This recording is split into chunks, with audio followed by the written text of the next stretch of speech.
one thing that they used to say is Hancock can't be right because there was no global cataclysm, 12 or 13,000 years ago. Well, now we know there was, and there are various explanations for it.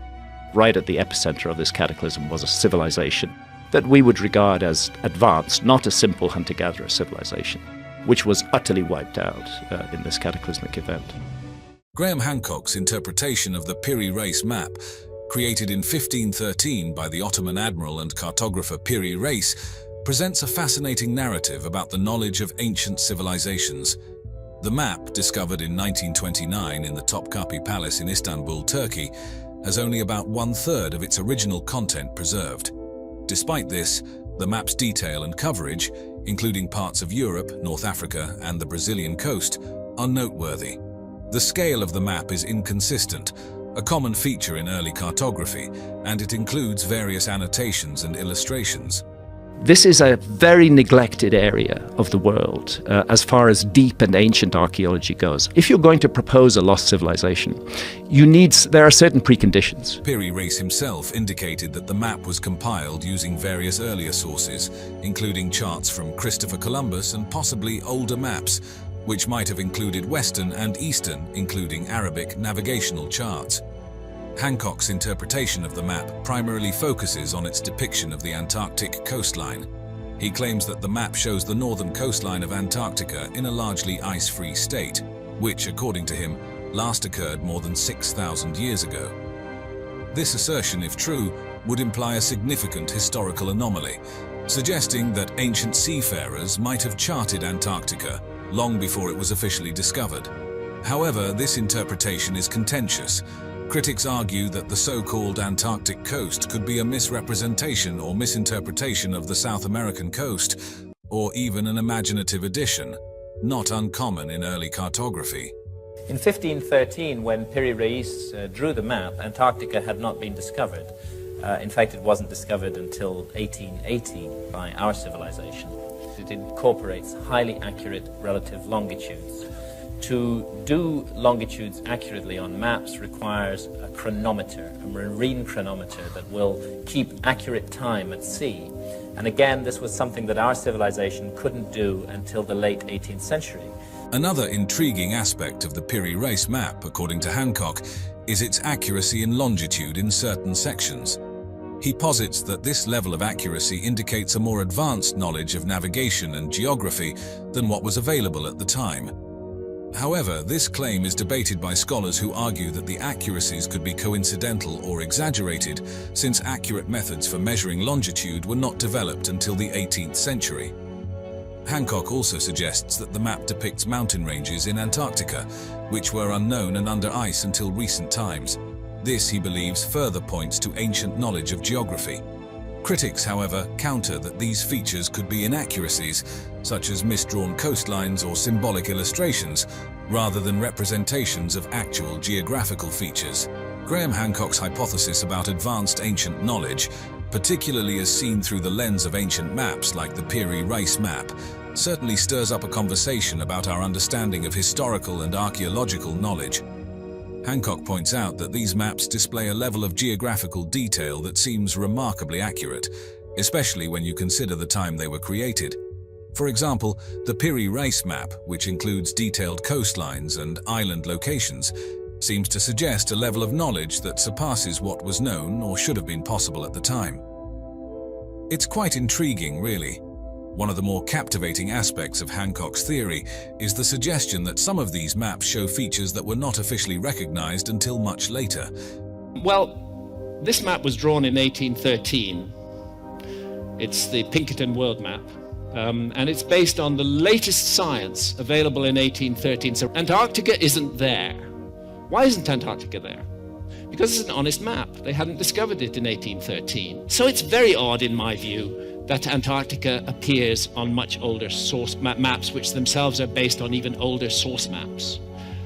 Take, for instance, his interpretation of the Antarctic coast as depicted on the Piri Reis map, a region not known in the 16th century. This leads Hancock to speculate that these maps could have been based on even older sources, possibly from a forgotten civilization that had extensively charted the globe. It's as if he's hinting at a lost chapter in human history. one that recorded the Earth with surprising accuracy and detail. When we dive into the technological implications of his theory, things get even more interesting. Hancock suggests that the creators of these original source maps must have had advanced navigational skills, including the accurate measurement of longitude. A significant challenge that wasn't resolved until much later with the invention of marine chronometers in the 18th century. The precision in these maps, particularly in terms of latitudinal and longitudinal readings, implies a level of cartographic sophistication that seems out of place in the historical timeline as we understand it. It's as if these map makers had tools and knowledge that history says they shouldn't have had.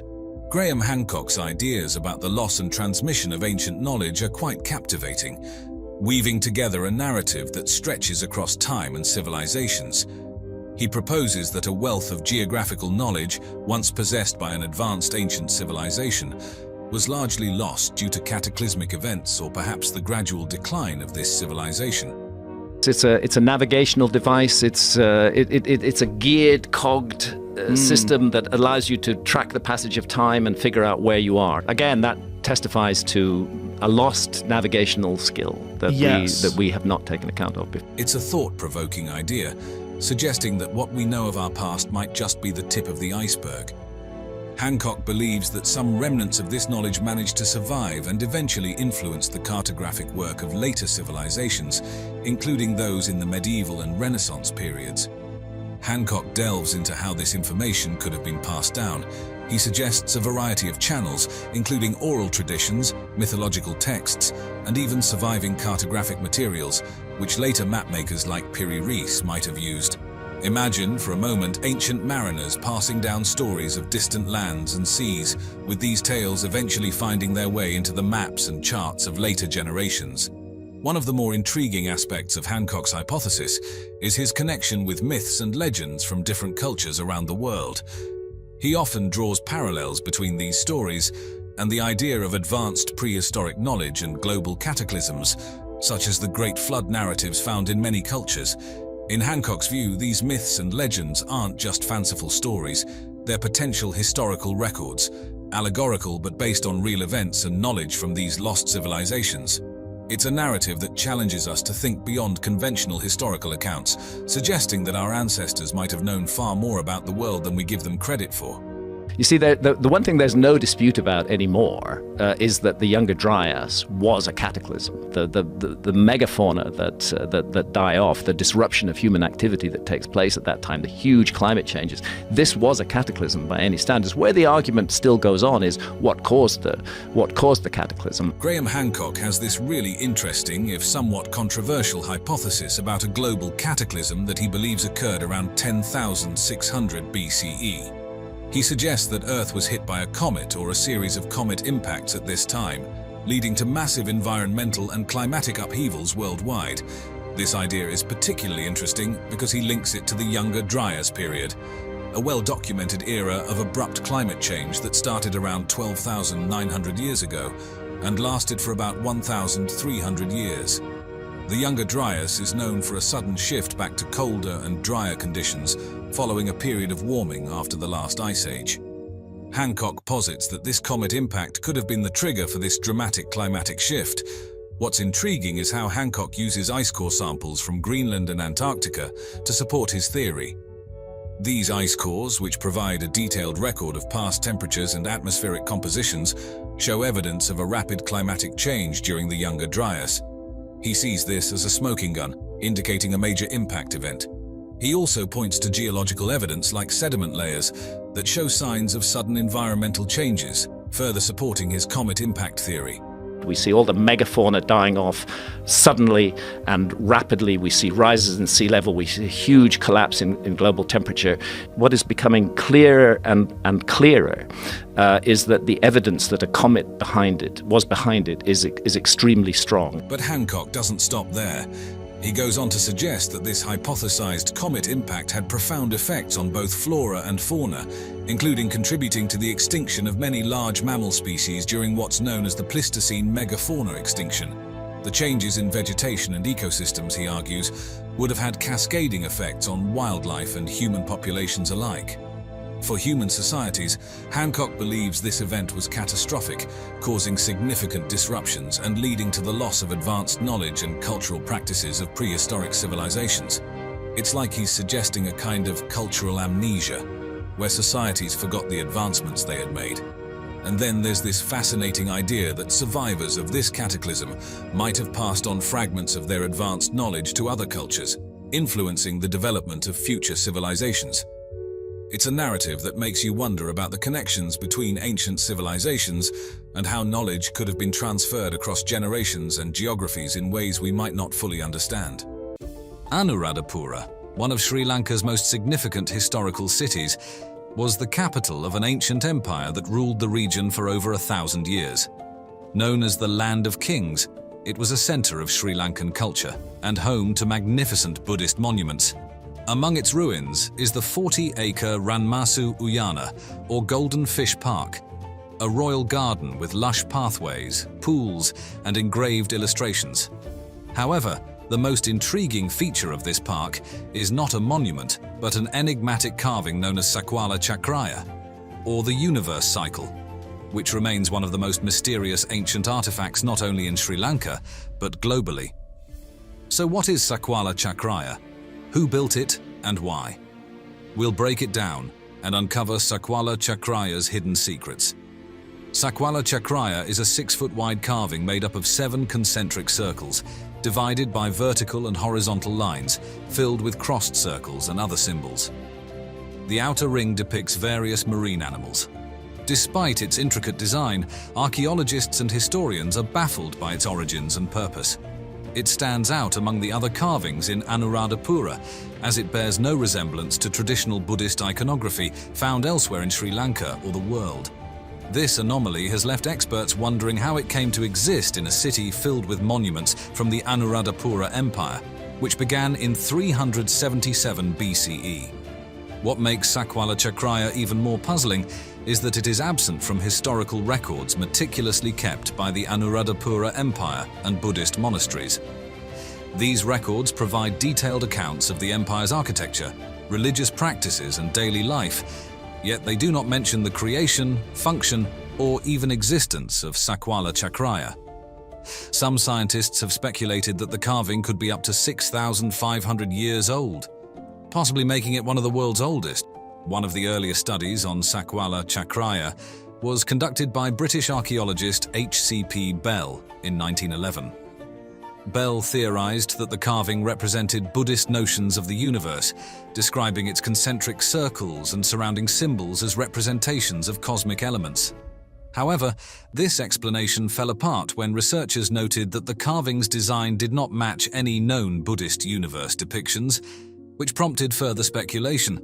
Some suggested that Sakwala Chakraya might be a blueprint for a technical project, like an irrigation system or a place for discussion, as indicated by the 4 seats carved into the rock nearby. Recent interpretations of Sakwala Chakraya propose that the carving resembles modern electrical diagrams.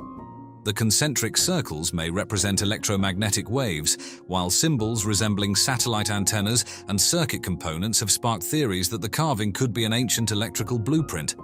Though these ideas may seem far-fetched, they have gained attention due to the remarkable resemblance between the carving's symbols and modern technical diagrams. Additionally, the possibility of ancient civilizations using electricity is not entirely dismissed by some researchers, though it remains speculative. Even more extraordinary are local legends, which claim Sakwala Chakraya is a Stargate, a portal to other parts of the universe. According to Sri Lankan epics, this Stargate allowed gods to travel between Earth and distant cosmic destinations. Many people believe that the carving holds a secret code that, when activated, could open the Stargate. Some tantric Buddhist monks still meditate in front of the carving, hoping to unlock its potential. Although this theory is dismissed by mainstream science, paranormal researcher Praveen Mohan added to the mystery in 2019 when he detected unusual energy emissions from the carving using an EMF detector. Further investigations of Anuradhapura reveal that its ancient builders possessed remarkable astronomical knowledge. A study in 1996 by researcher Mahendraparvata Susantha Fernando found that 3 of the city's main stupas were aligned with 3 stars in the Orion constellation. This astronomical precision extended beyond the stupas. Archaeologists discovered that Ranmasu Uyana, the park where Sakwala Chakraya sits, served as an astronomical calendar. Stone structures in the park were designed to track the positions of the sun and stars, marking the solar year and predicting important astronomical events. The question remains, how did Anuradhapura's ancient builders acquire such advanced knowledge? Their expertise wasn't limited to astronomy. The Anuradhapura region is also famous for its engineering marvels, including an advanced hydraulic system that provided water for agriculture, drinking, and royal gardens. This system, consisting of interconnected reservoirs, canals, and modern-style valve pits, is still considered a model for modern water management. With Sri Lanka facing the effects of climate change, researchers are looking to this ancient hydraulic system for solutions to current water management issues. During the empire's prominence from 377 BCE to 1017 CE, Anuradhapura became a hub of world knowledge, attracting scholars from as far as China and Kashmir.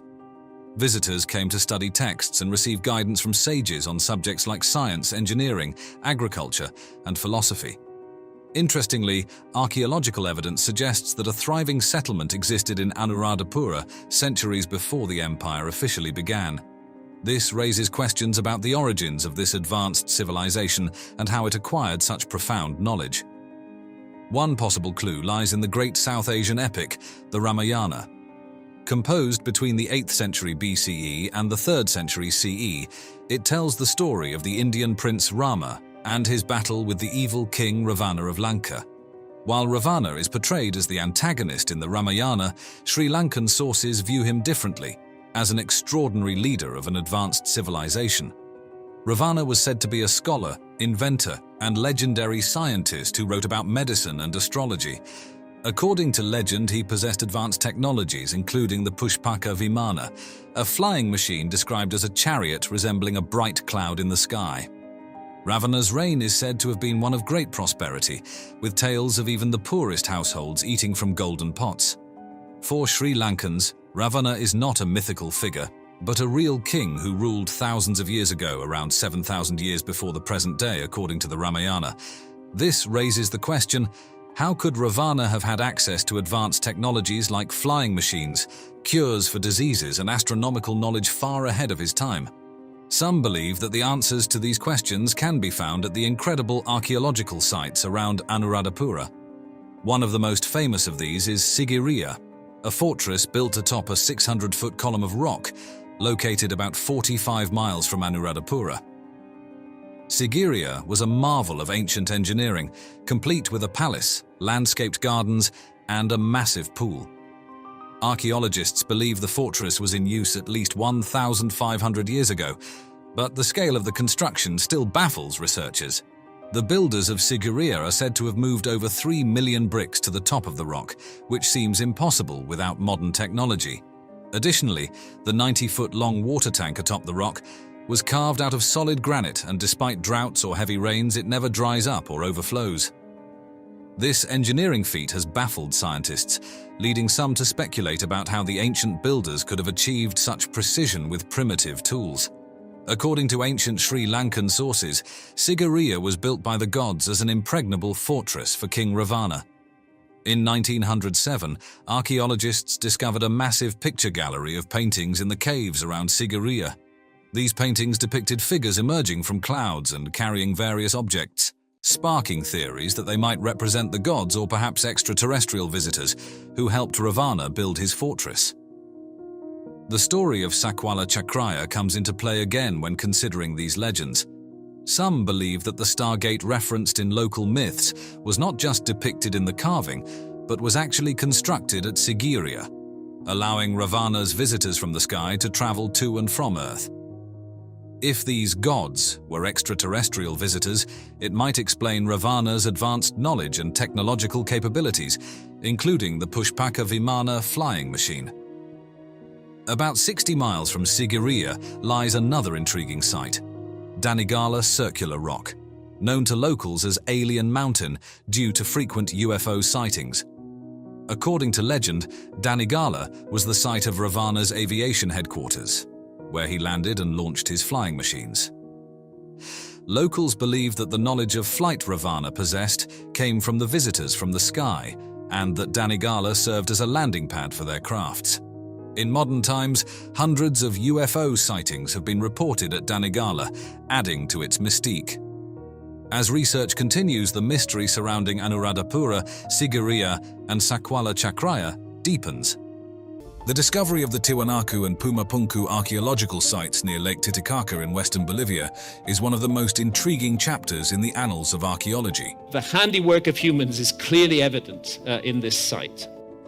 These sites, renowned for their massive stone structures and intricate carvings, were first brought to the attention of the Western world by Spanish conquistadors and chroniclers in the 16th century. However, it wasn't until the late 19th and early 20th centuries that systematic archaeological exploration began. How could humans have had such advanced technology to create these structures? Very ancient structures, thousands of years older than archaeologists suppose, may be hiding in plain view. The precision and scale of the stonework at these sites suggest the use of techniques and tools that should have been impossible for ancient civilizations. The question remains, not only how were these megalithic blocks meticulously crafted, but also how were they transported across vast distances without the aid of modern machinery? Some people think that the answer is extraterrestrial visitors. I don't think that's the answer, but who knows? The first detailed account of Tiwanaku was provided by Spanish chronicler Pedro Chiesa de León in 1549. During his travels through the Andes, Chiesa de León encountered the ruins and documented them in his book Crónicas del Perú. He described the monumental stone structures and pondered the origins of such an advanced civilization, speculating about the mysterious builders. In the late 19th century, French archaeologist Ephraim George Squier conducted some of the earliest scientific explorations of the site. Squier's work, published in his book Peru, Incidents of Travel and Exploration in the Land of the Incas, which came out in 1877, it brought international attention to Tiwanaku. He meticulously documented the architectural features and speculated about the site's significance and the civilization that created it. The most significant strides in understanding Tiwanaku and Pumapunku came with the work of Bolivian archaeologist Carlos Ponce Sanguinés in the mid-20th century. Ponce Sanguinés conducted extensive excavations and research at the site, uncovering a wealth of information about the Tiwanaku culture and its achievements. His findings were crucial in establishing the historical and cultural context of the sites. The discovery of Tiwanaku and Pumapunku has always been shrouded in mystery. The sheer scale and precision of the stonework at these sites have baffled archaeologists and researchers for decades. The monumental stone blocks, some weighing as much as 130 metric tons, were quarried, transported, and intricately fitted together with such precision that it seems almost impossible to achieve without modern machinery. This has led to various theories about the technology and methods used by the ancient builders. One of the most perplexing aspects of the discovery is the existence of the so-called H-blocks at Pumapunku. I don't think we're looking at coincidence here. There's too much going on. I think coincidence is a very weak explanation for what's happening. These blocks are carved with such intricate precision that they fit together like a puzzle, forming a series of interlocking structures. The H-blocks are so precisely cut that they suggest the use of advanced tools or technologies that are not typically associated with pre-Columbian civilizations in the Americas. The excavations have yielded a veritable treasure trove of artifacts and structures that have provided deep insights into the Tiwanaku civilization. These findings have illuminated the site's significance as a religious and ceremonial center and revealed the advanced engineering and artistic capabilities of its builders. The Akapana Pyramid stands as one of the most imposing structures at the Tiwanaku site. This massive terraced pyramid measures approximately 200 meters on each side at its base and rises to a height of about 17 meters. The pyramid is constructed from a combination of large stone blocks and compacted earth. What makes the Akapana particularly intriguing is its sophisticated drainage system. Channels were cut into the terraces to direct water away from the structure, preventing erosion and water damage, indicating a high level of engineering knowledge. Some researchers suggest that the Akapana may have also had an astronomical function, aligning with certain celestial events. We think it makes more sense. Take the geology, take the astronomy. This monument has its origins 12,000 years ago. The Kalasasaya Temple is another monumental structure at Tiwanaku. This large rectangular courtyard is surrounded by a stone wall built from massive sandstone blocks. The temple's name, Kalasasaya, means stones standing up in the local Aymara language, a fitting description of the imposing vertical stones that form part of the structure. The walls are adorned with intricately carved stone figures, including the iconic Gateway of the Sun. This monolithic structure, carved from a single piece of stone, features a central figure believed to be Viracocha, the creator god, flanked by winged attendants. The Gateway of the Sun is thought to have served as a solar calendar, with its carvings marking astronomical events such as solstices and equinoxes. One of the most unique structures at Tiwanaku is the semi-subterranean temple. This temple is sunken into the ground and features a rectangular courtyard surrounded by stone walls. What sets it apart is the array of over 175 stone heads protruding from the walls, each with distinct facial features, suggesting they may represent different ethnic groups or deities. The floor of the temple is paved with carefully cut and fitted stones, demonstrating the builder's advanced masonry skills. One of the most intriguing artifacts discovered at Tiwanaku is the Ponce monolith. This large stone statue stands over 7 meters tall and is intricately carved with symbolic motifs.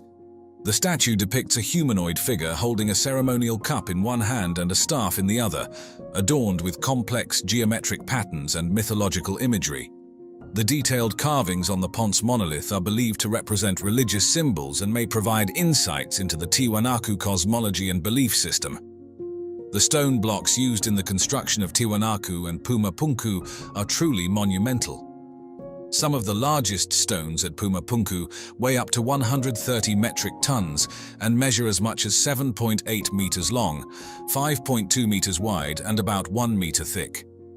To put this in perspective, these blocks are comparable in size and weight to the largest stones used in the construction of the Great Pyramid of Giza in Egypt. The precision with which these stones were cut and fitted together rivals that of modern construction techniques. The H-blocks of Pumapunku are particularly fascinating due to their intricate design and precise construction. Each H-block is carved from a single piece of stone and features multiple interlocking grooves and notches. These blocks fit together with such precision that a thin blade cannot be inserted between them. This level of craftsmanship has led to speculation about the tools and technologies used by the ancient builders. One of the most intriguing theories about the construction of the H-blocks and other structures at Tiwanaku and Pumapunku involves the use of advanced stone-cutting technologies. Some researchers have suggested that the builders may have used tools made from a material harder than the stone itself, such as diamond-tipped tools or even lasers. We're going to see more physical evidence for this, more as time goes by. While there is no concrete evidence to support these theories, the precision of the stonework certainly raises questions about the capabilities of the Tiwanaku civilization. Another theory posits that the builders may have used a form of concrete or geopolymer to mold the stone blocks. According to this theory, the stones were not carved from solid rock, but were instead cast in place using a mixture of crushed rock, clay, and other materials. This would explain the uniformity and precision of the blocks, as well as the difficulty in identifying tool marks on the surfaces. The artifacts discovered at Tiwanaku and Pumapunku provide valuable insights into the culture and daily life of the Tiwanaku civilization. In addition to the monumental stone structures, archaeologists have uncovered a wide variety of artifacts, including pottery, metalwork, textiles, and tools. One of the most remarkable artifacts is the Fuente Magna bowl, also known as the Rosetta Stone of the Americas. This large ceramic bowl is inscribed with both Proto-Sumerian cuneiform script and a form of hieroglyphic writing. The presence of these inscriptions has led to speculation about possible cultural contacts between the Tiwanaku civilization and ancient Mesopotamian cultures. And I wonder if some other sites have been misinterpreted, if sites are multi-layered, that many different cultures have been involved in them. Other notable artifacts include the Keru vessels, which are intricately decorated pottery vessels used for ritual drinking ceremonies. These vessels often feature elaborate geometric designs and depictions of animals and mythological figures, The mysterious nature of Tiwanaku and Pumapunku has given rise to numerous theories and speculations about their origins and purpose. Some researchers believe that Tiwanaku was a major gathering center, serving as the capital of the Tiwanaku civilization. The alignment of the structures with astronomical events, such as solstices and equinoxes, suggests that the site may have been used for astronomical observations and rituals. Another theory suggests that Tiwanaku and Pumapunku were part of a larger network of ancient sites that were connected by trade and cultural exchange. This theory is supported by the presence of artifacts and architectural styles that are similar to those found in other ancient civilizations, such as the Inca, the Maya, and even ancient Egypt. One of the most intriguing theories is that Tiwanaku and Pumapunku were built by an advanced civilization that predates the Tiwanaku culture. According to this theory, the sites were constructed by a lost civilization with advanced knowledge of engineering and stoneworking techniques. This civilization may have been responsible for the construction of other megalithic sites around the world, such as the pyramids of Egypt and the megaliths of Stonehenge. The Khmer Empire, known for its remarkable architectural achievements and extensive territorial reach, has been further illuminated by modern LiDAR technology. This advanced tool has allowed archaeologists to peer beneath the dense jungle canopy, uncovering hidden aspects of this ancient civilization. And that is the center of the Khmer Empire, right there. That's the area that we're going to be looking at. Two significant sites, Angkor and Mahendraparvata, have been the focus of extensive LiDAR surveys, revealing a wealth of previously unknown details about the empire's urban planning, water management, and agricultural practices. The Khmer Empire, particularly its epicenter at Angkor, has long been renowned for its architectural grandeur and sophisticated infrastructure. The advent of LiDAR technology has provided unprecedented insights into the scale and complexity of Angkor's urban sprawl, water management systems, and extensive road networks. These discoveries have significantly expanded our understanding of this ancient civilization, uncovering a host of new details about its construction methods, architectural styles, and the logistical prowess required to build such an expansive empire. The prehistory of this place, at least of Cambodia, is not well known. Between 2012 and 2015, a series of LiDAR surveys revealed the true extent of Angkor's urban sprawl. These surveys covered over 1,000 square kilometers, extending far beyond the well-known temple complexes of Angkor Wat and Angkor Thom. The detailed scans unveiled a densely populated urban environment with a highly organized grid-like pattern, showcasing the empire's sophisticated urban planning. The scans uncovered thousands of previously unknown residential areas, each consisting of houses, courtyards, and urban blocks. These residential zones were systematically arranged, reflecting a high degree of planning and social organization. Each household likely included wooden structures built on stilts, which have since decayed, leaving only the foundations visible through LiDAR. These homes were complemented by communal spaces and agricultural plots, indicating a well-balanced urban lifestyle. Angkor was revealed to be a hydraulic city, featuring an intricate network of canals, reservoirs known as barrays, and moats. These systems were crucial for irrigation, flood control, and sustaining the urban population. The network of water management structures showcased the Khmer Empire's engineering expertise, with meticulously designed channels ensuring efficient water distribution and management. Archaeologists don't know the truth of Earth history. It is just that they keep on making noise. The West Baray, one of the largest man-made reservoirs in the world, measures approximately 8 kilometers long and about 2 kilometers wide, with a capacity of around 50 million cubic meters. It played a pivotal role in Angkor's water management system. The East Baray, slightly smaller but equally impressive, was similarly designed to manage water resources efficiently.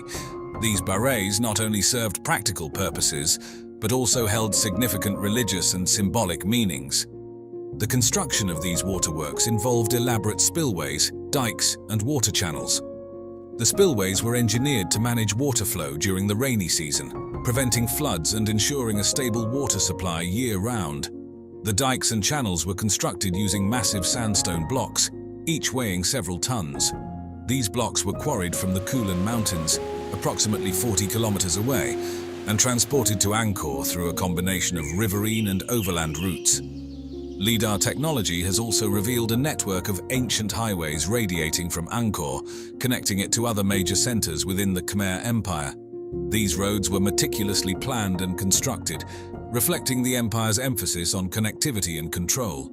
Lined with rest stops and administrative outposts, these highways facilitated travel and communication across the empire. Some outposts included large structures, possibly serving as storage or garrison facilities, indicating their importance in maintaining the empire's cohesion. The discovery of raised causeways highlighted the advanced construction techniques employed by Khmer builders. These causeways, often several kilometers long, were elevated to remain functional during the monsoon season. LiDAR scans also uncovered numerous previously unknown temples and structures, some buried under centuries of vegetation. This area became Indianized at this point. Indian patriots claimed that this was actually Greater India. These discoveries included both small shrines and large temple complexes, enhancing the already rich religious landscape of Angkor. Among the newly discovered structures were small shrines with intricate carvings and large temples with multiple sanctuaries, reflecting the diverse architectural styles and religious practices of the Khmer Empire. Detailed mapping of remote temple sites like Bante Chmar revealed intricate bas-reliefs and hidden chambers. Located in northwest Cambodia, Bante Chmar is one of the largest temple complexes outside Angkor. The bas reliefs at Bante Chmar depict scenes of battles, religious rituals, and daily life. The temple complex also features large enclosures and moats, indicative of its significance and scale. The types and sizes of structures discovered through LiDAR are varied and impressive. Angkor Wat, the largest religious monument in the world, covers an area of 401 acres. Constructed primarily from sandstone blocks, some weighing up to 1.5 tons, Angkor Wat is renowned for its grandeur and intricate bas-reliefs. Bayon Temple, known for its enigmatic smiling faces, features 54 towers adorned with 216 stone faces. The temple's complex structure includes numerous galleries and chambers, constructed using massive stone blocks. Ta Prohm, famous for the intertwining roots of large trees enveloping the temple ruins, exemplifies the blend of nature and architecture. This temple complex is extensive, with multiple courtyards and corridors, creating a sense of discovery and enchantment. The LiDAR scans also revealed the layout of residential and administrative buildings. Although the wooden structures have decayed, their stone foundations show the layout of residential areas. These houses were built on stilts to protect against flooding and pests. Along the highways, several large buildings likely served as administrative centers. Constructed with laterite and sandstone, these buildings featured multiple rooms and storage areas, highlighting their multifunctional use. Stone blocks used in these constructions were primarily sourced from the Kulen Mountains. Sandstone blocks, the primary material for temple construction, were transported to Angkor using a combination of river and land routes. Some of these blocks weighed as much as 1.5 tons. Laterite blocks, used primarily for foundation work and less visible structures, were sourced locally. Their porous nature made them easier to work with, though they were less durable than sandstone. In 2012, archaeologists using LiDAR technology rediscovered Mahendraparvata, one of the first major capitals of the Khmer Empire. This city, situated on Phnom Kulen Mountain, predates the famous Angkor Wat and offers a glimpse into the formative years of Khmer urban development. The LiDAR scans covered the dense jungle canopy, uncovering the hidden city and providing a comprehensive map of its layout. The city featured a grid pattern with clearly defined residential areas, public buildings, temples, and roads. The scans uncovered thousands of structures, including residential homes, administrative buildings, and religious complexes, illustrating the complexity and sophistication of the city's planning. Numerous temples, many dating back to the early 9th century, were discovered beneath thick jungle foliage. These temples provided valuable insights into the religious practices and architectural styles of the early Khmer Empire. Among the notable discoveries were Prasat O Paong and Prasat Damre Krab, which featured unique carvings and architectural elements, showcasing the artistic and religious fervor of the period. The discovery of causeways and bridges demonstrated the advanced engineering capabilities of the Khmer builders. These structures allowed for efficient transportation across challenging terrains, including rivers and valleys. The causeways were often elevated and lined with laterite and sandstone blocks, ensuring their stability and longevity even during the rainy season. The LiDAR scans revealed large-scale agricultural terraces on the slopes of Phnom Kulen Mountain. These terraces were used for rice cultivation and other crops, demonstrating sophisticated agricultural techniques that supported a large population. The terraces were meticulously constructed to manage water flow and prevent soil erosion, indicating a deep understanding of agronomy and environmental management. The presence of reservoirs and channels indicated a complex water management system designed to irrigate the terraced fields and manage seasonal water flow. These systems were essential for sustaining agriculture in the mountainous terrain. The reservoirs, known as Reis, were strategically placed to collect and distribute water, ensuring a stable supply throughout the year. Explorations and archaeological discoveries in jungle environments have significantly expanded our understanding of ancient civilizations. These lush, often formidable environments have hidden the remnants of societies from the prying eyes of modern civilization until relatively recently. But now, with newer technologies, we are able to look into these jungles without having to venture on foot. The lost city of the monkey god, also known as La Ciudad Blanca or the White City, has been shrouded in mystery and legend for centuries. Tucked away in the dense and nearly impassable jungles of the Mosquitia region in Honduras, this enigmatic city captured the imagination of explorers, historians, and archaeologists who dreamed of uncovering a forgotten civilization.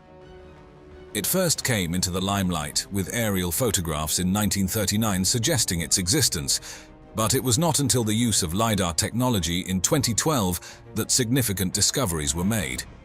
LiDAR, which stands for Light Detection and Ranging, uses laser light to map the ground below dense forest canopies, revealing hidden structures like plazas, mounds, and an impressive pyramid, which confirmed the presence of a major pre-Columbian settlement.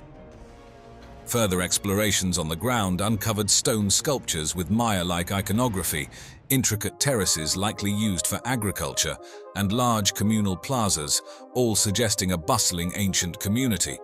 The architecture seen here, especially the pyramid, aligns with traditional Mesoamerican styles, indicating a complex society that once thrived in what is now a remote and difficult-to-access area.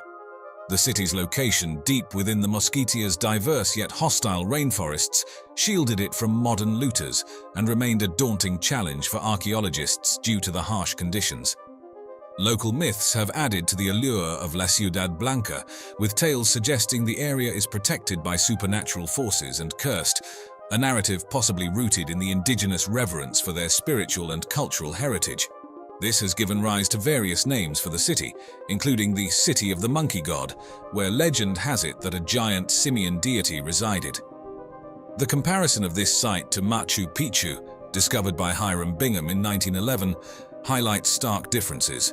While Machu Picchu's high Andean location and dry climate helped preserve its structures, La Ciudad Blanca faces the relentless forces of a wet jungle that rapidly degrades man-made constructions and is fraught with perilous wildlife and diseases, making explorations particularly risky. Despite these challenges, La Ciudad Blanca is as much an ecological treasure as it is an archaeological one. Positioned in a largely untouched jungle area, it plays a vital role in local biodiversity. The ongoing explorations are slowly unraveling the complexities of Mesoamerican cultures and their interconnectedness, providing valuable insights into how ancient civilizations managed to adapt and flourish in some of the most challenging environments on Earth. Each discovery at this site contributes essential pieces to our understanding of human history in the Americas, promising more revelations from this mystical city as research continues. Machu Picchu, often hailed as the lost city of the Incas, is a marvel of ancient engineering and design, first brought to global attention by historian Hiram Bingham in 1911. This well-preserved site, nestled between the Andean mountain peaks of Peru and above the Urubamba River Valley, offers not only breathtaking views but also a window into the sophisticated society of the Incas. The city's layout and the assembly of its buildings, large stone blocks cut and fitted together without mortar using a technique known as ashlar, reflect a high degree of architectural skill and understanding of seismic structural integrity, important in the earthquake-prone Andes. The urban design of Machu Picchu includes distinct residential, religious, and agricultural zones, optimally arranged to use the steep terrain to their advantage. Among its most significant structures are the Intihuatana stone, believed to have served as an astronomical clock or calendar, the Temple of the Sun, whose circular construction is aligned with the solstices, and the Room of the Three Windows, which holds cosmological importance and is positioned to catch the first rays of morning light. Thought to have been built in the 15th century as a retreat for Inca Emperor Pachacuti, Machu Picchu resembles more a royal estate than a city. It was a place for nobles, priests, and servants, with over 150 buildings from baths and houses to temples and sanctuaries, serving a variety of residential and ceremonial purposes. Its secluded location high above the Sacred Valley also kept it hidden from the Spanish conquistadors, preserving its mysteries until the early 20th century. The surrounding area of Machu Picchu is as ecologically diverse as it is visually stunning. Situated on the eastern slopes of the Andes and bordering the Amazon rainforest, it is home to a myriad of flora and fauna, some of which are endemic to the region. This biodiversity adds to the site's mystical allure and historical intrigue. Today, as a UNESCO World Heritage Site and one of the new 7 wonders of the world, Machu Picchu draws hundreds of thousands of visitors annually. However, this popularity comes at a cost. The site faces significant preservation challenges due to the heavy foot traffic, prompting efforts to limit the number of visitors each day to protect its structural integrity and historical significance for future generations to appreciate and study. Moving on deep into the jungle, El Mirador, nestled in the Maya Biosphere Reserve in Guatemala, was rediscovered in 1926 and has been a goldmine of information on the pre-classic Maya civilization ever since. Flourishing from the 6th century BC to the 1st century AD, this ancient city's monumental architecture rivals even those from later Maya periods, offering a deep dive into the sophistication of early Maya engineers and architects. The city is perhaps best known for La Danta Temple, one of the largest pyramids in the world by volume. This massive structure stands about 70 meters tall and covers nearly 7 acres at its base. Its size and the effort required to build it are a testament to the advanced organizational skills of the Maya. Constructing La Danta involved quarrying and transporting enormous quantities of stone and earth, demanding a sophisticated understanding of engineering and logistics. The temple likely served as a central hub for rituals and community gatherings, playing a vital role in the religious and ceremonial life of El Mirador. Another significant structure, El Tigre, stands nearly 55 meters high and serves as a symbol of Maya religious and political power. Positioned strategically within the city, it likely hosted various communal and ceremonial activities, possibly even aligning with astronomical events. The Triadic Pyramids, unique to El Mirador and similar pre-classic cities, feature a large central pyramid flanked by 2 smaller ones, all on a single platform. This configuration might have represented a sacred trio of Maya deities and was crucial for the city's spiritual life. El Mirador's urban planning was also remarkably sophisticated, with an intricate network of causeways known as sac bays, linking major city structures. These are among the earliest known roads in the Americas and highlight the city's advanced urban planning capabilities. Large plazas were central to public life, hosting gatherings and ceremonies, and the city's extensive water management systems, including reservoirs and canals, were essential for sustaining its large population. Comparing El Mirador's architecture to other ancient wonders, such as the Egyptian Pyramid of Khufu at Giza, offers some perspective on their monumental scale. Although the Great Pyramid is taller, La Danta's base covers a larger area, reflecting different architectural focuses and social uses between these 2 civilizations. While the Maya utilized horizontal layers of stone and packed earth, the Egyptians built with large limestone blocks, each method showcasing the unique engineering insights and materials preferred by these cultures. Another ancient discovery would be Tikal in Guatemala. It's not just another ancient city, it's a beacon that illuminates the rich tapestry of the ancient Maya civilization. Discovered for the Western world by Ambrosio Tut in 1848, and now part of the Tikal National Park, a UNESCO World Heritage Site since 1979, this sprawling archaeological site has been pivotal in understanding the complexities of Maya society. Its grand temples and palaces echo the architectural brilliance and urban planning acumen of a civilization that knew how to mold its environment to its needs. The city itself is a marvel of design, featuring some of the tallest temples ever erected by the Maya, set against a backdrop of dense Central American jungle. These structures are linked by an extensive network of raised stone pathways or causeways, which facilitated essential aspects of city life such as trade, military movements, and public communication. One of the standout structures is Temple 4, which soars about 70 meters into the sky, making it one of the tallest pre-Columbian buildings in the Americas. From its peak, one could easily survey the sprawling cityscape and the encroaching jungle beyond. At the city's core lies the Great Plaza, flanked by temples the Pan and the Tu, and surrounded by the north and central acropolises. This plaza was the ceremonial heart of Tikal, pulsating with the energy of myriad public gatherings and rituals. Temple Waz, known as the Temple of the Great Jaguar, was built as a monumental tomb for King Jasar Chankawil, one of Tikal's most revered rulers. Directly across from it stands Temple 2, or the Temple of the Masks, believed to have been erected by the king's wife to honor his legacy, suggesting intriguing aspects of gender and power within royal circles.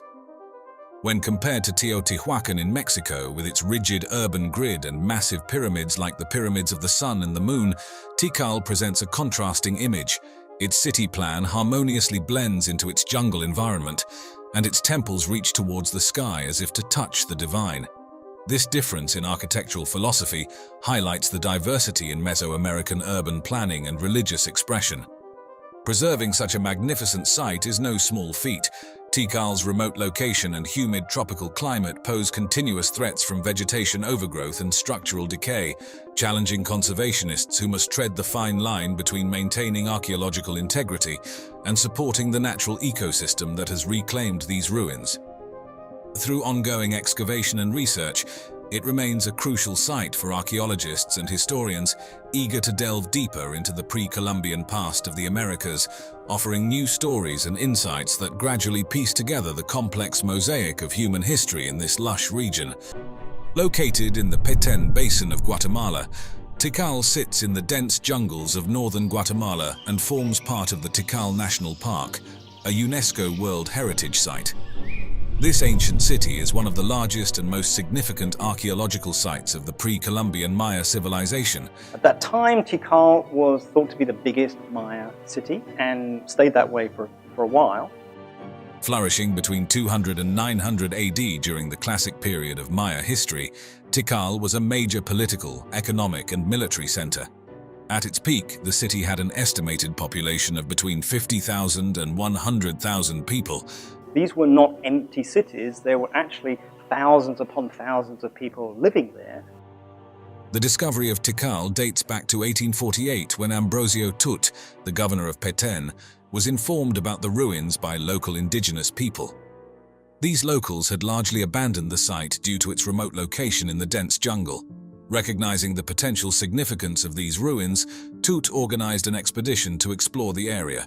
The first recorded expedition was led by Modesto Mendez, then governor of Petén, and artist Eusebio Lara. Their objective was to document the ruins and assess their historical significance. Mendez and Lara's expedition brought detailed information about Tikal to the broader world, recording the existence of several large structures and creating initial sketches and descriptions that sparked interest among scholars and explorers. But you can see, of course, that they're not cities like Teotihuacan, they're certainly not cities like Rome. In the 1880s, Alfred P. Maudsley, an English archaeologist and explorer known for his work on Maya ruins, visited Tikal several times. Maudsley conducted meticulous studies of the ruins, creating extensive drawings, maps, and photographs. His work provided some of the earliest comprehensive records of Tikal's architectural and artistic features. Maudsley's publications included detailed plans and descriptions of the major structures, as well as photographs of stelae and other carvings. His contributions were instrumental in bringing Tikal to the attention of the international archaeological community, laying the groundwork for future scientific investigations. Significant archaeological excavations were carried out from 1956 to 1970 by the University of Pennsylvania Museum of Archaeology and Anthropology's Tikal project. Initiated by key figures such as Edwin M. Shook and William R. Coe, the project's goals were to conduct systematic archaeological excavations, restore key structures, and study the site's history, architecture, and culture in detail. first Edwin Shook and then William Coe started excavating at Tikal. The excavations unearthed numerous burial tombs, particularly those of the elite and ruling class, often located within or beneath major structures like temples and pyramids. One of the most notable discoveries was the tomb of Jasar Chan Kawil Wand, found beneath Temple 1, also known as the Temple of the Great Jaguar. The tomb contained an array of valuable artifacts, including intricately carved jade masks, jewelry, pottery, and ceremonial items. The jade mask, a hallmark of Maya elite burials, symbolizes the power and divine nature of the ruler. Other royal burials also revealed significant insights. These tombs were often built with vaulted ceilings using the corbel arch technique, which was a significant architectural achievement for the Maya. The stelae and monuments at Tikal serve as historical records, commemorating significant events such as battles and the reigns of kings. These hieroglyphic inscriptions detail the genealogy of rulers, their accomplishments, and their alliances with other city-states. These are very, very different kinds of cities, and we have to understand them in different ways. Often accompanied by elaborate carvings of deities, mythical creatures, and symbolic imagery, these texts provide a vivid picture of Tikal's past. Epigraphers have worked painstakingly to decipher Maya glyphs, a complex writing system composed of logograms and syllabic symbols. This challenging work has revealed much about Tikal's political history and its relations with neighboring cities. Through these inscriptions, key figures such as Yikin Chan Kawil and Jasor Chan Kawil have been identified. The texts include detailed accounts of their military campaigns and construction projects. The ability to read these glyphs has allowed researchers to reconstruct a chronological list of Tikal's rulers, their interactions with rival cities like Calakmul, and periods of prosperity and decline. Tikal's history is marked by evidence of extensive warfare, as seen in its defensive structures and weaponry. This is a period when really we don't know very much about Maya society or civilization at all. The city was well protected by large earthworks, walls, and moats designed to fend off invasions. These fortifications were strategically placed around the city's perimeter and key entry points. A massive defensive ditch, likely filled with water, and an accompanying embankment surrounded much of the core area of Tikal, illustrating the city's preparedness for siege warfare. Archaeologists have uncovered various weapons such as obsidian blades, flint points, and spearheads, indicating the martial nature of Tikal's society. The presence of mass-produced weaponry suggests a highly organized military. Some burial sites even include skeletal remains, showing signs of battle injuries, along with grave goods like weapons and armor, hinting at the valorization of warriors in Tikal's culture. Tikal's history includes prolonged conflicts with the rival Maya city-state of Calakmul. These wars were frequently fought over regional dominance and control of trade routes. Hieroglyphic inscriptions document several major battles, including significant defeats and victories that influenced the political landscape of the Maya lowlands.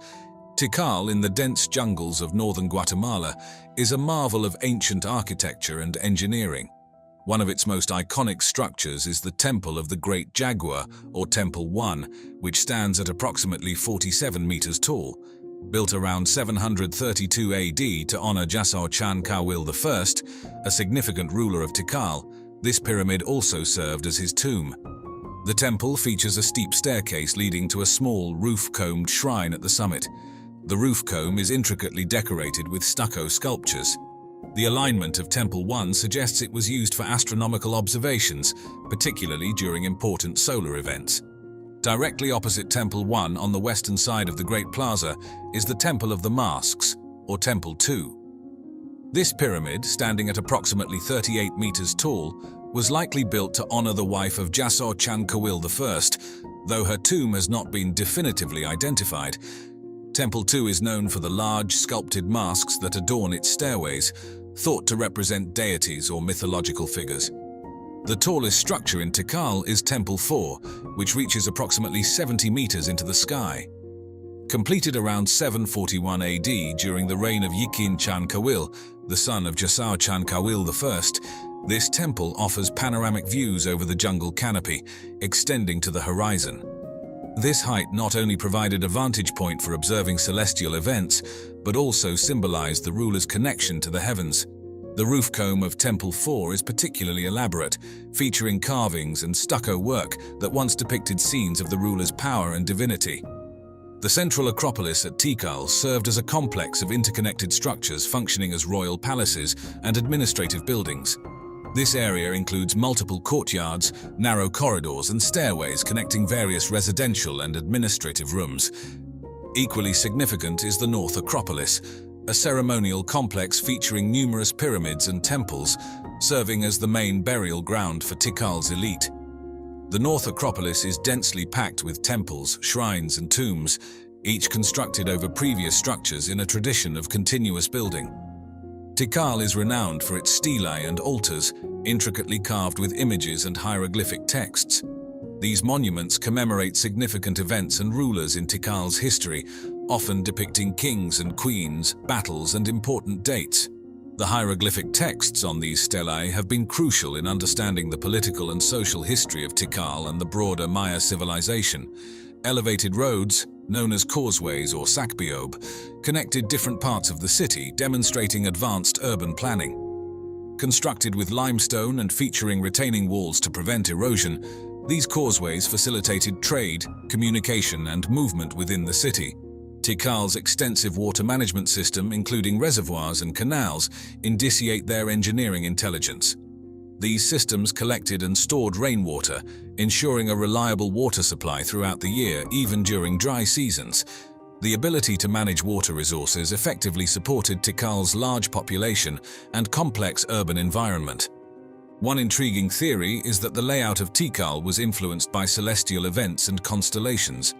Some researchers suggest that the arrangement of temples and pyramids mirrors specific star patterns, aligning with important dates in the Maya calendar. This connection between architecture and astronomy underscores the Mayas' deep knowledge of the cosmos and its integration into their urban planning. Comparing Tikal to the Egyptian pyramids reveals both similarities and differences. Both Tikal's temples and the Egyptian pyramids served as monumental structures as well as possibly tombs for elite individuals. However, while the Egyptian pyramids, such as those at Giza, are primarily solid structures with internal burial chambers, Tikal's pyramids are multifunctional, combining tombs with temple platforms for rituals. Additionally, the intricate hieroglyphic carvings and stelae at Tikal provide a more detailed historical narrative compared to the relatively sparse inscriptions on the Egyptian pyramids.